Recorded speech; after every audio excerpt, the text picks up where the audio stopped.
Assalamualaikum warahmatullahi wabarakatuh. Perkenalkan, kami dari kelompok 2 ingin menyaksikan sebuah video yang berjudul sumber ajaran Islam, yaitu dari Al-Quran, Sunnah, dan Ijtihad. Pertama-tama, perkenalkan, nama saya Brindisi Sugiarto dari angkatan 15. Nama saya Nisa Putriana dengan absen 3. Nama saya Muhammad Faizal Nurhadi dengan absen 17. Selamat menyaksikan.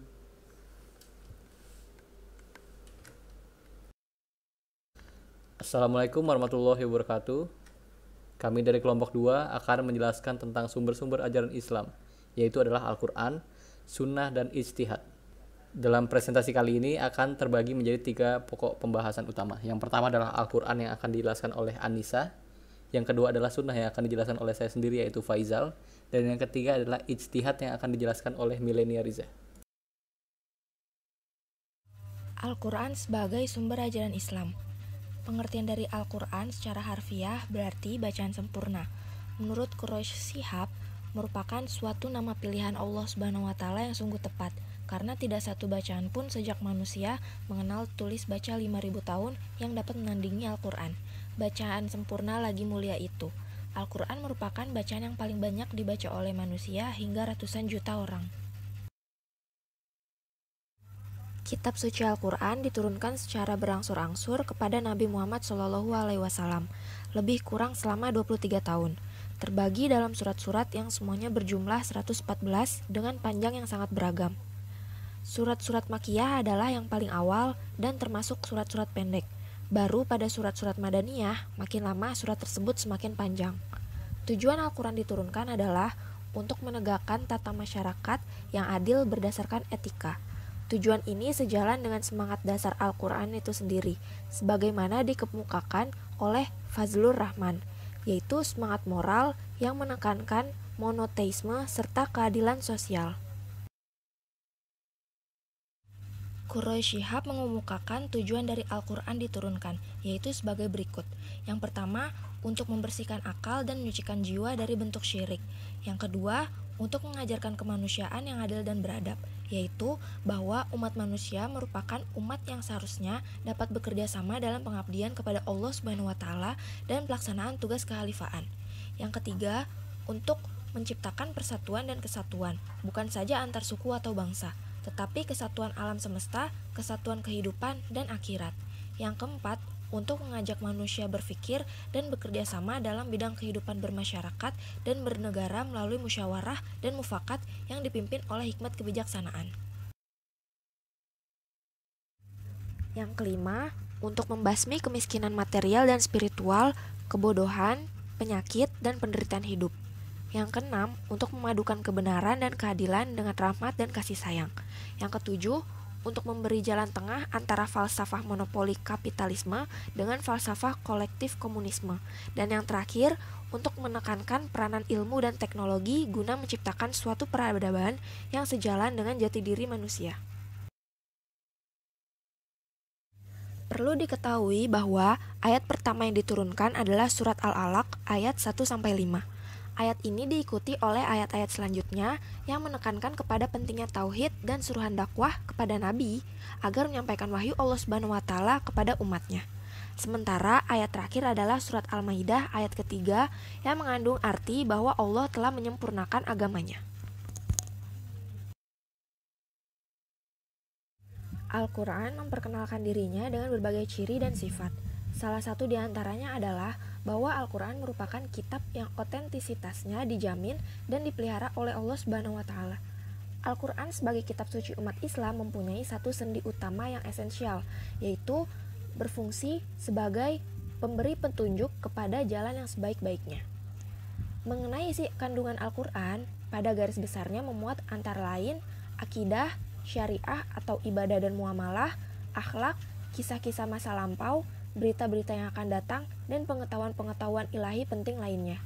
Sisi kandungan tersebut juga dipertegas oleh pendapat Taufiqullah, yang menurutnya diantara bahwa isi dan kandungan Al-Quran itu ialah menangani soal-soal akidah, ibadah, hukum, akhlak, kisah-kisah, janji-janji, dan rasio. Maulana Muhammad Ali menyebutkan bahwa kata Al-Quran berulang-ulang disebutkan dalam kitab suci itu sendiri, yang menguraikan pula kepada siapa, bila mana, dalam bahasa apa, bagaimana, dan mengapa Al-Quran itu diturunkan. Kemudian dalam hal penulisan perlu dikemukakan di sini, bila kita temukan petikan ayat dari surah Al-Quran dengan tanda umpamanya sebagai berikut, 44 bagi 3. Itu artinya petikan itu dari Al-Quran surah 44, yaitu surah ke-44 adalah surah Ad-Dukhan ayat ke-3. Syariah bersumber dari Allah Subhanahu wa Ta'ala yang disampaikan oleh Allah kepada manusia dengan perantaraan Rasul-Nya. Mengenai arti syariah dapat ditemukan langsung dalam firman Allah Subhanahu wa Ta'ala yang artinya sebagai berikut. Kemudian kami jadikan engkau Muhammad menjalani syariah atau hukum dalam setiap urusan, maka turutilah ketentuan itu, dan janganlah engkau turuti keinginan orang-orang yang tidak tahu. Quran Surat Al-Jathiyah ayat 18. Berikut ini dikemukakan ciri-ciri syariah Al-Quran yang dikemukakan oleh Taufikullah, yaitu sebagai berikut. Al-Quran memberikan prinsip-prinsip umum tanpa mendetail dalam hal-hal yang mengatur ketergantungan manusia sesamanya dan antar manusia dengan alam, sehingga menjadikan fleksibelnya ajaran Islam untuk menuntun manusia yang hidup dalam berbagai ras dan bangsa, serta sepanjang masa. Selanjutnya, Al-Quran mengadakan peraturan-peraturan terperinci dalam hal-hal yang tidak terpengaruh oleh perkembangan masyarakat manusia. Misalnya, ayat-ayat yang berhubungan dengan hukum waris, wudhu, dan tayamum. Selanjutnya, mengenai prinsip syariah Al-Quran oleh Taufikullah mengemukakan sebagai berikut. Yang pertama, tidak memberatkan. Dasarnya ialah firman Allah Subhanahu wa Ta'ala sebagai berikut. Allah tidak membebani seseorang, melainkan sesuai dengan kemampuannya. Quran Surat Al-Baqarah ayat 286. Kami tidak menurunkan Al-Quran ini agar kamu menjadikan susah. Quran Surat Toha ayat 2. Allah menghendaki kemudahan bagimu dan tiada menghendaki kesukaran. Quran Surat Al-Baqarah ayat 185. Yang kedua, sangat sedikit mengadakan kewajiban secara terperinci, yaitu memerintah dan melarang. Yang ketiga, syariah datang dengan prinsip graduasi atau berangsur-angsur, bukan secara sekaligus. Adapun tentang hukum-hukum amalia di dalam Al-Quran terbagi menjadi dua macam, yaitu yang pertama hukum ibadah, seperti sholat, zakat, puasa, haji, dan lain sebagainya. Hukum-hukum ini diadakan dengan tujuan untuk mengatur hubungan manusia dengan Tuhan. Kemudian yang kedua, hukum-hukum muamalat, seperti segala macam perikatan, transaksi-transaksi kebendaan, hukum pidana, dan sanksi-sanksi atau jinayat dan ukubat. Hukum-hukum ini diadakan untuk mengatur hubungan manusia dengan manusia, baik sebagai perorangan maupun sebagai anggota masyarakat. Selanjutnya, ditinjau dari segi penunjukannya atau dalalahnya terhadap hukum-hukum, nas-nas dalam Al-Quran terbagi kepada dua macam, yaitu yang pertama, qot'i al-dalalah, yakni nas yang menunjukkan kepada arti yang jelas sekali, hingga nas itu tidak dapat ditakwilkan dan dipahami dengan arti yang lain. Yang kedua, zani al-dalalah, yakni nas yang menunjukkan kepada arti yang masih dapat ditakwilkan atau dialihkan kepada arti yang lain.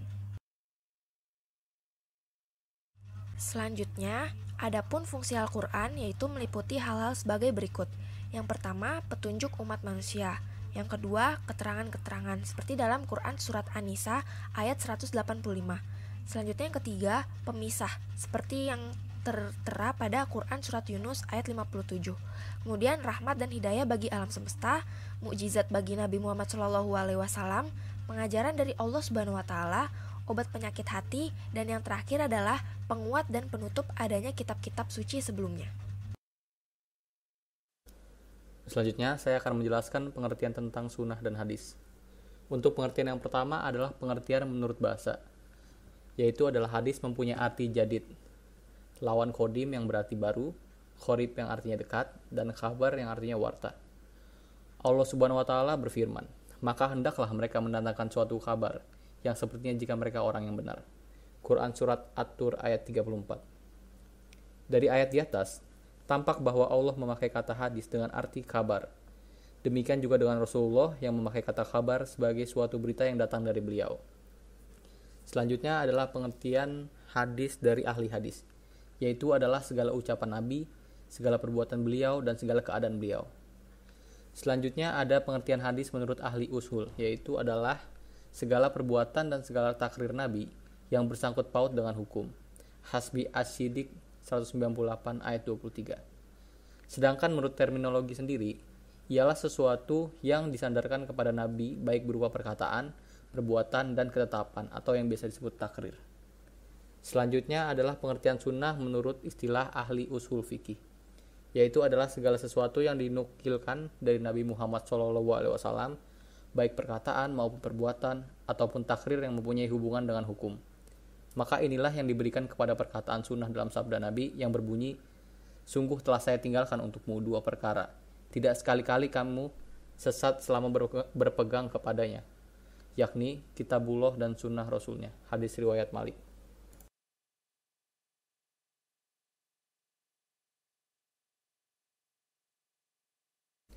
Selanjutnya adalah pembagian sunnah. Dalam pembagian sunnah terbagi menjadi 3 bagian, yaitu yang pertama adalah sunnah qauliyah yang berarti perkataan. Contohnya adalah segala amalan itu mengikuti niat, yaitu adalah niat orang yang meniatkannya. Selanjutnya ada sunnah fi'liyah, yaitu contohnya adalah cara-cara mendirikan sholat, amalan haji, adab puasa, dan memutuskan perkara berdasarkan saksi dan sumpah. Selanjutnya dan terakhir adalah sunnah takririyah, yaitu adalah membenarkan atau tidak mengingkari sesuatu yang diperkuat oleh seorang sahabat atau diberitakan kepada beliau, lalu tidak menyanggah atau tidak menyalahkan segala sesuatu yang telah beliau ridhoi. Selanjutnya landasan sunnah sebagai sumber syariah. Landasan sunnah terbagi menjadi 4. Yang pertama adalah unsur iman. Contohnya, pada rukun iman adalah percaya bahwa Nabi Muhammad SAW adalah Rasul. Maka manusia harus mencontohnya sebagai pemandu ke kehidupan yang benar. Yang kedua, Al-Quran. Banyak petunjuk pada Al-Quran agar manusia tidak tersesat di kehidupan. Yang ketiga adalah sunnah. Nabi Muhammad pernah bersabda, telah aku tinggalkan bagimu 2 perkara, yang dengan berpegang kepada keduanya, kamu tidak tersesat selamanya, yaitu adalah kitabullah dan sunnah Rasul. Yang keempat adalah ijma. Umat Islam telah berijma, yaitu adalah bersepakat untuk mengamalkan sunnah, sebagaimana mereka menerima Al-Quran. Selanjutnya adalah fungsi sunnah. Menurut Imam Syafi'i, sebagaimana dikutip Taufiqullah 1991-55, fungsi sunnah dalam syariah adalah sebagai berikut. Yang pertama adalah sebagai penjelas dari Al-Quran yang masih bersifat global, mengkhususkan yang masih bersifat umum, dan menjabarkan yang masih mutlak. Yang kedua adalah menentukan hukum tersendiri, seperti Nabi menetapkan seorang muslim tidak boleh mewariskan kepada orang kafir, dan sebaliknya, yaitu adalah seorang kafir tidak boleh mewariskan kepada seorang muslim. Berikut adalah beberapa tambahan penjelasan mengenai sunnah dalam hubungannya dengan Al-Quran. Yang pertama adalah sebagai bayan takrir, yaitu sunnah berfungsi untuk memperkokoh ayat Al-Quran. Yang kedua adalah sebagai bayan tafsir, yaitu menerangkan ayat-ayat Al-Quran secara umum, mujmal dan mustarak. Yang ketiga adalah sebagai bayan taudlih, yaitu menerangkan maksud dan tujuan sesuatu ayat Al-Quran.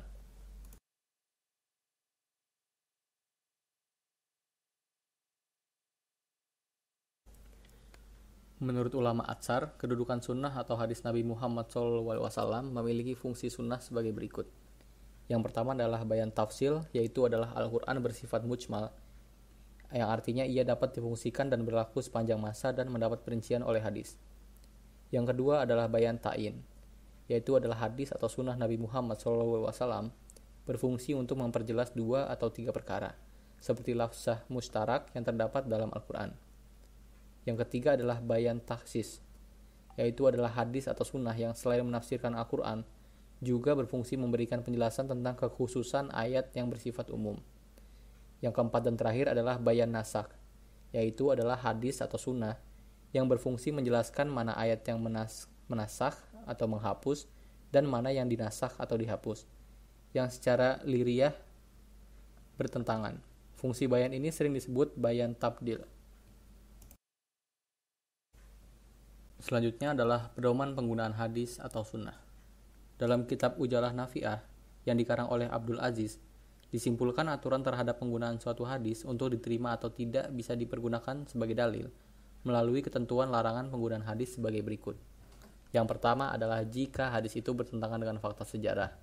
Yang kedua, jika hadis itu diriwayatkan oleh orang Syiah dan sifat hadis itu menuduh para sahabat Nabi, atau jika hadis itu diriwayatkan oleh orang Khawarij dan sifat hadis itu menuduh anggota keluarga Nabi. Yang ketiga, jika sifat hadis itu mewajibkan kepada semua orang untuk mengetahuinya dan mengamalkannya, dan hadis itu diriwayatkan oleh satu orang. Yang keempat, jika saat dan keadaan diriwayatkan hadis itu membuktikan bahwa hadis itu palsu. Yang kelima, jika hadis tersebut bertentangan dengan akal dan ajaran Islam. Yang keenam, jika hadis menguraikan suatu peristiwa, tetapi nyatanya peristiwa tersebut tidak diriwayatkan oleh satu orang pun selain yang meriwayatkan hadis tersebut. Yang ketujuh, jika masalahnya atau kata-katanya raki atau tak sehat dan tak benar. Yang kedelapan, jika hadis itu berisi ancaman hukuman berat bagi pembuat dosa atau menjanjikan ganjaran besar bagi pembuat baik yang tak seberapa. Yang kesembilan, jika hadis itu menerangkan pemberian ganjaran oleh Nabi dan Rasul kepada orang yang berbuat baik. Yang ke-10 dan terakhir adalah jika yang meriwayatkan hadis itu mengaku bahwa ia membuat hadis palsu. Selanjutnya perlu dicatat bahwa kedudukan hadis sebagai sumber ajaran Islam tidaklah sekuat Al-Quran, mengingat bahwa hukum dalam Al-Quran adalah qat'i, sedangkan hadis adalah zani, kecuali hadis itu mutawir. Selain itu, seluruh ayat Al-Quran harus dijadikan pedoman, sedangkan hadis hanya tertuju pada suatu maksud dan waktu tertentu. Artinya, keberlakuannya tidak universal seperti Al-Quran. Lalu selanjutnya ada ijtihad. Pengertian ijtihad menurut bahasa ialah percurahan segenap kesanggupan untuk mendatangkan sesuatu dari berbagai urusan atau perbuatan. Ijtihad berasal dari kata jahada yang artinya berusaha keras atau berusaha sekuat tenaga. Menurut Mahmud Syatot, ijtihad artinya sama dengan ar-ra'yu yang rinciannya meliputi A. Pemikiran arti yang dikandung oleh Al-Quran dan Sunnah. B. Mendapat ketentuan hukum sesuatu yang tidak ditunjukkan oleh Nas dengan sesuatu masalah yang hukumnya ditetapkan oleh Nas. Yang C. Pencerahan segenap kesanggupan untuk mendapatkan hukum syar'a amali tentang masalah yang tidak ditunjukkan hukumnya oleh suatu Nas secara langsung. Lalu selanjutnya adalah landasan ijtihad. Bukti bahwa ijtihad pernah dilakukan oleh para sahabat Nabi di masa Nabi. Yang pertama, seperti yang dikutip dalam hadis yang diriwayatkan oleh Al-Baghawi dari Mu'adz bin Jabal. Pada waktu Rasulullah mengutusnya, yaitu Mu'adz bin Jabal ke Yaman, Nabi bersabda untuknya, "Bagaimana engkau diserahi urusan peradilan?" Jawabnya, "Saya menetapkan perkara berdasarkan Al-Quran." Sabda Rasulullah selanjutnya, "Bagaimana kalau kau tidak mendapati Al-Quran?" Jawabnya, "Dengan sunnah Rasul." Sabda Nabi selanjutnya, "Bila dalam sunnah pun tidak kau dapati," jawabnya, "saya akan mengerahkan kesanggupan saya untuk menetapkan hukum dengan pikiranku."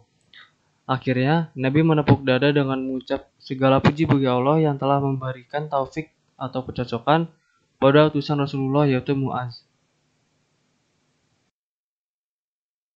Lalu bukti yang kedua, ketika Abu Bakar menjadi khalifah, pada waktu itu terdapat sekelompok umat Islam yang tidak membayar zakat fitrah. Abu Bakar melakukan tindakan dengan memerangi mereka. Tindakan Abu Bakar tersebut pada mulanya tidak disetujui oleh Umar bin Khattab. Umar bin Khattab beralasan dengan menggunakan sabda Nabi yang artinya, "Saya diperintahkan untuk memerangi orang banyak yang mengaku Islam, sehingga mereka mau mengucapkan kalimat syahadat. Kalau mereka telah mengucapkannya, terjagalah darah dan harta mereka, kecuali dengan cara yang benar."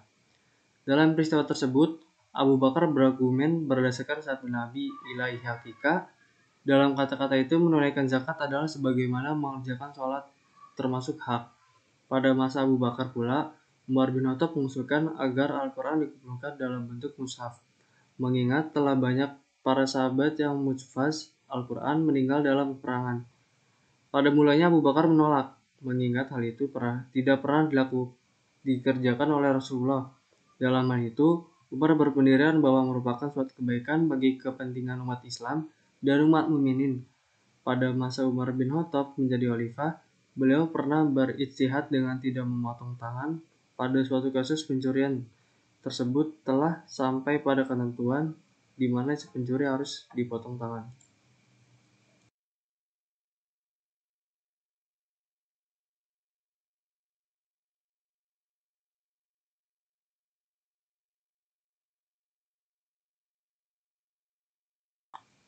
Lalu selanjutnya ada macam-macam ijtihad. Ditinjau dari segi pelakunya, ijtihad dibagi menjadi dua, yaitu ijtihad perorangan dan ijtihad jama'i. Ijtihad perorangan adalah ijtihad yang dilakukan oleh seorang mujahid dalam suatu persoalan hukum.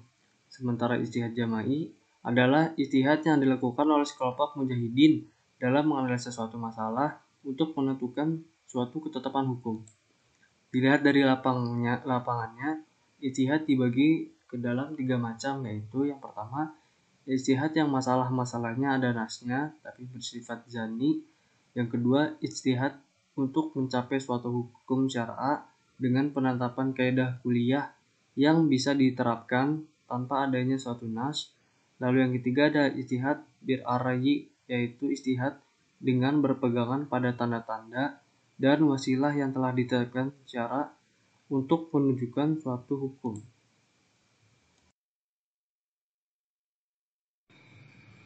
Lalu selanjutnya ada kedudukan ijtihad. Yang A, hasil ijtihad tidak mutlak atau relatif bisa berubah. Ijtihad tidak mutlak karena mengingat hasil ijtihad merupakan analisa akal. Maka sesuai dengan sifat akal manusia sendiri yang relatif, maka hasilnya pun relatif pula. Pada saat sekarang bisa berlaku dan pada saat yang lain tidak bisa berlaku. Yang B, hasil ijtihad tidak perlu berlaku umum, dibatasi oleh tempat, ruang, dan waktu. Dalam ketentuan ini, generalisasi terhadap suatu masalah tidak bisa dilakukan. Umat Islam bertebaran di seluruh dunia dalam berbagai situasi dan kondisi alamiah yang berbeda. Lingkungan, sosial, dan budaya pun sangat beraneka ragam. Ijtihad ini di suatu daerah tertentu belum tentu berlaku pada daerah yang lainnya. Lalu yang C, proses ijtihad harus mempertimbangkan motivasi, akibat, dan kemaslahatan umum atau umat. Yang D, hasil ijtihad tidak boleh berlaku pada persoalan ibadah atau madlah, sebab masalah tersebut telah ada ketetapannya dalam Al-Quran dan Sunnah. Dengan demikian, kaidah yang penting dalam melakukan ijtihad adalah bahwa ijtihad tersebut tidak boleh bertentangan dengan Al-Quran dan Sunnah. Lalu selanjutnya ada metode ijtihad. Yang pertama ada qiyas. Qiyas artinya reasoning by analogy, adalah mengukur atau membandingkan atau menimbang dengan membandingkan sesuatu. Contohnya, pada masa Nabi belum ada persoalan padi. Dengan demikian, diperlukan ijtihad dengan jalan qiyas dalam menentukan zakat. Lalu yang kedua, ada ijma atau konsensus. Kata ijma berasal dari kata jamun yang artinya menghimpun atau mengumpulkan. Ijma mempunyai dua makna, yaitu menyusun dan mengatur suatu hal yang tidak teratur. Oleh sebab itu, ia berarti menetapkan dan memutuskan suatu perkara, dan berarti pula sepakat atau bersatu dalam pendapat. Persetujuan pendapat berdasarkan hasil ijma ini, contohnya bagaimana masalah keluarga berencana. Lalu yang ketiga ada istihsan. Istihsan artinya preference. Makna aslinya ialah menganggap baik suatu barang atau menyukai barang itu. Menurut terminologi para ilmu hukum, berarti menjelaskan keputusan pribadi yang tak didasarkan pada qiyas, melainkan didasarkan atas kepentingan umum atau kepentingan keadilan. Sebagai contoh adalah peristiwa Umar bin Khattab yang tidak melaksanakan hukum potong tangan kepada seorang pencuri pada masa paceklik. Lalu yang keempat ada maslahat al-mursalat, artinya keputusan yang berdasarkan guna dan manfaat sesuai dengan tujuan hukum syara. Kepentingan umum yang menjadi dasar pertimbangan maslahat al-mursalat ialah menolak mafsadat atau mengambil suatu manfaat dari suatu peristiwa. Contoh metode ini adalah tentang khamar dan judi. Dalam ketentuan nas sebagai khamar dan judi itu terdapat manfaat bagi manusia, tetapi bahayanya lebih besar daripada manfaatnya. Dari sebuah nas dapat dilihat bahwa suatu masalah yang mengandung maslahat atau mafsadat didahulukan menolak mafsadat. Ini untuk mendapat kaidah menolak kerusakan lebih diutamakan daripada menarik kemaslahatannya. Dan apabila berlawanan antara mafsadat dan maslahat, didahulukan menolak mafsadat. Di samping itu, masih terdapat metode ijtihad yang lainnya seperti istidlal al-urf dan Istihsab.